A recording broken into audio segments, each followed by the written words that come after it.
Renz Abando balak gawin South Korean citizen ng management ng anyang KGC. Coach ng anyang KGC na si Kim Sang-sik humanga sa improvement nitong si Renz Abando. Pero bago natin umpisahan, ay suportahan mo naman ang aking channel.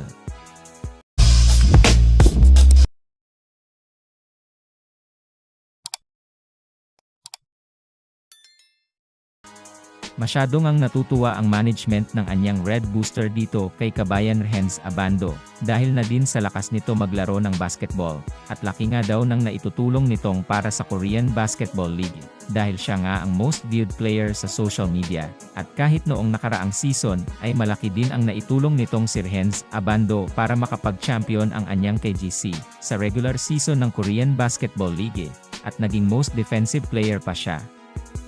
Gusto nga ng management ng anyang Red Booster na gawin na itong citizen sa South Korea at gawing naturalized player doon. Malaki nga daw ang potential na nakikita nila dito kay Renz Abando sa paglalaro ng basketball. Ngayon nga ay umpisa na ng pre-season ng Korean Basketball League. Grabe nga agad ang pinapakita nitong si kabayan Renz Abando. Dito nga ay humanga ang kanyang coach na si Kim Sang-sik dahil napakalaki nga daw ng improvement nito sa paglalaro. Mas lalo nga daw bumilis at tumaas ang talo nitong si Renz Abando, at mas lalo din daw nag-improve ang shooting nito. Isa na nga daw si Renz Abando na key player ng anyang Red Booster, dahil sa pinapamalas nito sa KBL. Ayon naman dito kay kabayan Renz Abando ay malaki ang respeto niya para sa ating bayan.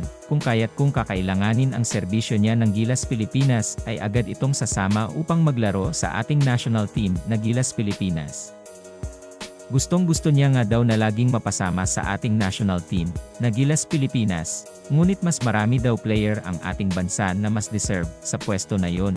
At kung kailangan naman daw siya ay hindi siya magdadalawang isip para dito. Kasalukuyan ngang naglalaro itong si kabayan Renz Abando sa Korean Basketball League, sa team ng anyang Red Booster. At napakaganda nga ng pinapakita niyang paglalaro dito, at kasama nga din sa starting 5 ng anyang. Sa tingin niyo mga kaibigan, karapat-dapat bang mapasama sa lineup itong si kabayan Renz Abando sa ating national team na Gilas Pilipinas, o mas pumili na lang ng mas deserve na player? Paki-comment naman ng inyong opinyon. Sana nga ay magtagumpay itong si kabayan kay Soto na masungkit ang kanyang matagal na niyang pangarap na maging isang NBA player. Patuloy nga nating siyang suportahan sa kanyang mga paparating na laban. Sana nga din ay magtagumpay ang mga Pinoy sa kanilang mga larangan, at maiwas sa mga injury, at makamit din sana nila ang gintong medalya. Proud na proud kami sa inyo. Patuloy nga nating suportahan ang mga kababayan nating naglalaro ngayon sa iba't ibang dako ng bansa, at patuloy nga nating subaybayan ang kanilang mga laro. Maraming salamat sa panonood ng aking video. Kung nagustuhan mo ang aking video, ay huwag kakalimutang like and subscribe. At wag mo na din kakalimutang pindutin ang notification button upang updated ka sa aking mga video.